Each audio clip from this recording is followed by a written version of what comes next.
In Pokemon Ultra Sun and Ultra Moon, we met Team Rainbow Rocket, which introduced the idea of alternate universes where the villains had won. And that got me thinking, what would the alternate universes where the villains won look like? How would it be to live in a universe where an evil team is in control? And if we were to compare these universes, which would be the best and worst to live in as a normal civilian? And that's what we're gonna answer today. We're going to look at each evil team, what their goals were, and decide what it would be like had they won. And at the end, we'll rank them based on which would be the best or worst to live in as a civilian. First up is Team Rocket, where we'll be talking about Kanto Team Rocket first, and Johto Team Rocket and Rainbow Rocket afterwards. Team Rocket has one of the simplest goals of any evil team: money. Had they won, every aspect of living in Kanto would have been monetized. Pokeball prices would rise with Team Rocket owning Silph Co. Rocket Grunts would be everywhere acting as a sort of special force. And with Giovanni having Mewtwo thanks to the Master Ball, it's likely that no one would be able to stop him. And while we're on Mewtwo, Giovanni could possibly rule every region if he wanted. The Kanto games take place at the earliest point on the timeline, aside from Legends Arceus. No other evil team has likely been established yet aside from Hoenn. Heck, some of the powerful champions we know today were likely still kids. Some might have not even been born yet. So yeah, a world ruled by Giovanni would not be fun. Everything would become extremely overpriced and owned by Team Rocket. And if you wanted to be a trainer, you may need to enlist in Team Rocket. But now with Kanto Team Rocket gone over, let's see what would have happened if Team Rocket won in the Johto games. This timeline means the Kanto protagonist did manage to defeat Giovanni, but when they start to emerge again 2 years later in Johto, the Johto protagonist fails to stop them from reuniting with Giovanni. Had this happened, it honestly wouldn't be that bad. More or less, it would just be a return to the status quo of the Kanto games.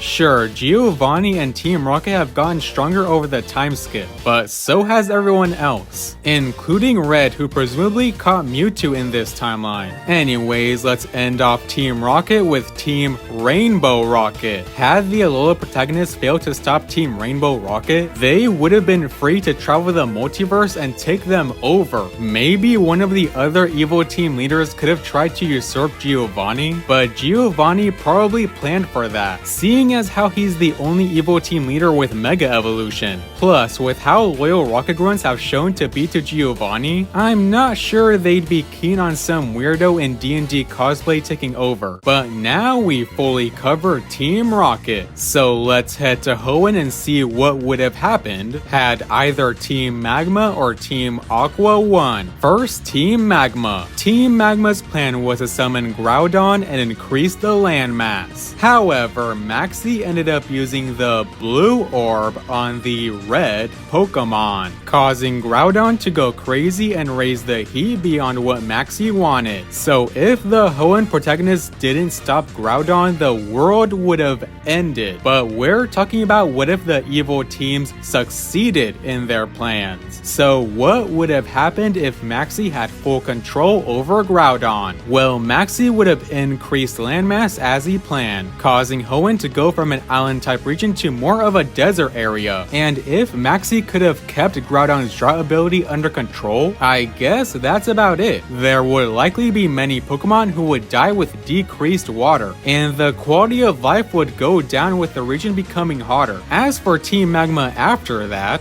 Maxie and Archie are just idiots who thought they were doing good. So after increasing landmass, Team Magma may not have done much after. Next is Team Aqua, whose goal was pretty similar, but instead of landmass, Team Aqua wanted to raise the water level. But like Maxie, Archie effed up and used the red orb on the blue Pokemon. Had the protagonist not been able to stop Kyogre, the world would have pretty much been flooded. Best case scenario, some mountains could act as new islands, just like the Great Sea in the Wind Waker. But if Archie could have kept control over Kyogre, then many of the beaches of Hoenn would have just been covered in water, with towns and cities in the middle of the region surviving. This time, many rock and ground types would likely suffer. If the rain from Kyogre isn't kept under check, then desert areas would become covered in mud and quicksand. As for Team Aqua after water levels were raised, well, like what I think for Team Magma, they may not do much after other than become more like pirates. Now it's time to go to Sinnoh, where we meet Team Galactic. Team Galactic's goal was to capture either Dialga and or Palkia, and use their power to create their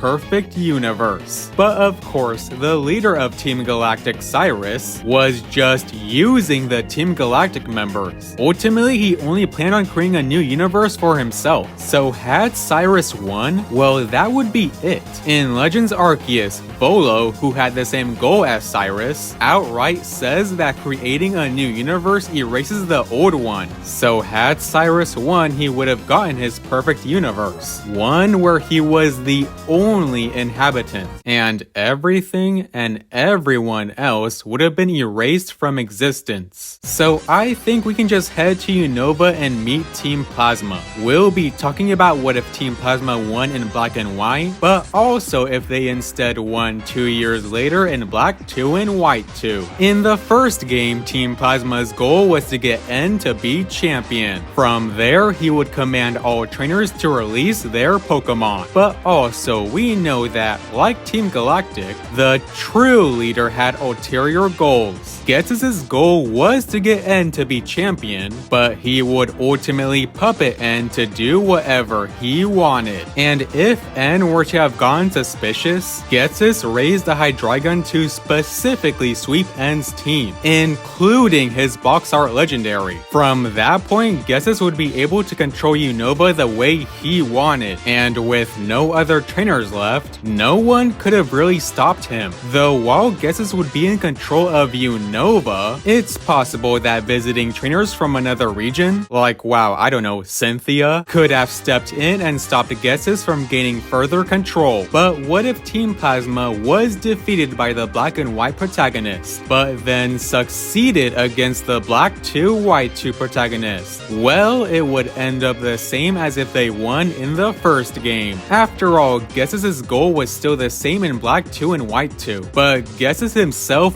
is the big difference. He was already a bad dude in the first Black and White, but at least he had a relatively clear head. Plus, if he's puppeting N, then there would at least be some level of filter. But in Black 2 and White 2, Ghetsis has gone completely off the rails. We see that he's already prepared to kill anyone who gets in his way, but with him having a fused form of Kyurem, there's already not many who could get in his way. Perhaps the protagonists of the first game, but depending on who you ask, they're either in a faraway region searching for N, or they were already killed by Ghetsis. So yeah, Ghetsis would be pretty overpowered in this timeline. But now we head to Kalos and meet Team Flare, whose goal was the genocide of anyone who wasn't a Team Flare member.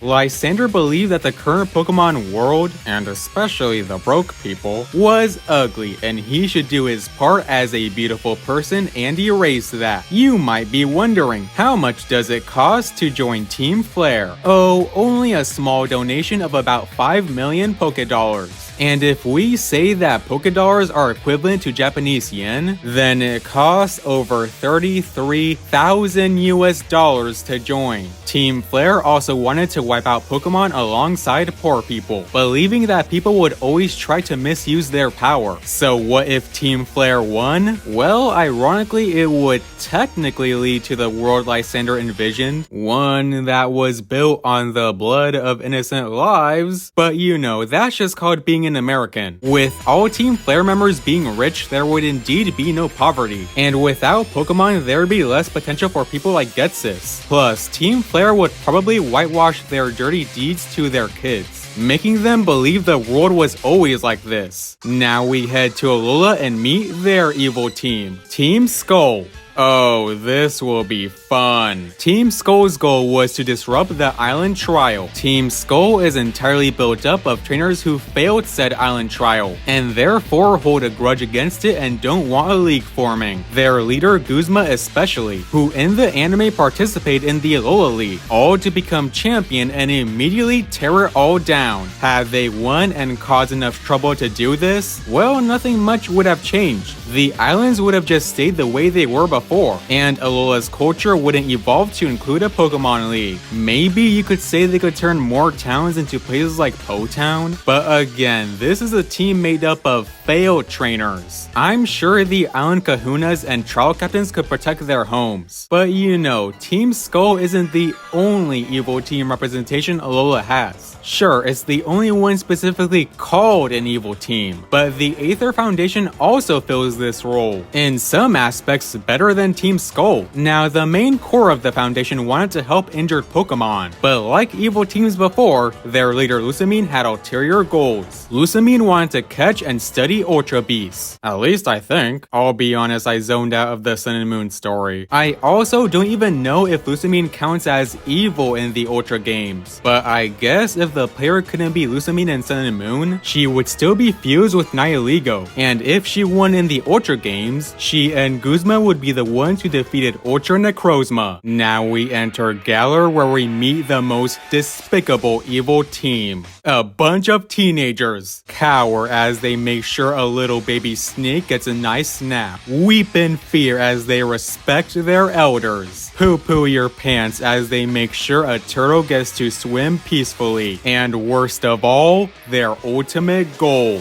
Team Yo wanted their small titty goth girlfriend to become champion. The most horrifying thing I've ever heard. Arrows are stinky. But in all seriousness, what would have happened if they won? Well, it would be frustrating if you were a gym challenge participant, since they would be preventing everyone except Marnie from progressing. But honestly, aside from that, only good could come from Marnie becoming champion. Marnie's reason for trying to become champion was to help Spikemuth. If Marnie did become champion, it would bring more attention to her home, likely helping its local economy. So yeah, when you put it like that, it kinda makes us the bad guys for being better than Marnie. Now Spikemuth just has a new gym leader and that's it. But now for Galar's true evil team, Macrocosmos. More specifically, Chairman Rose. Chairman Rose's goal was to awaken Eternatus, hoping Eternatus could provide enough power to prevent an energy crisis. That would not happen until 1,000 years in the future. So what if the player and Hop didn't step up and stop Eternatus? Well, Eternatus would have likely gone out of control, either destroying parts of Galar themselves, or indirectly doing that from the out-of-control Dynamax Pokemon, causing an economic crisis for Galar until Rose catches Eternatus. But you know what? Can you really blame Chairman Rose? All he wanted to do was help the future of Galar. I mean, sure, he could have done a bit more research into Galar's history, and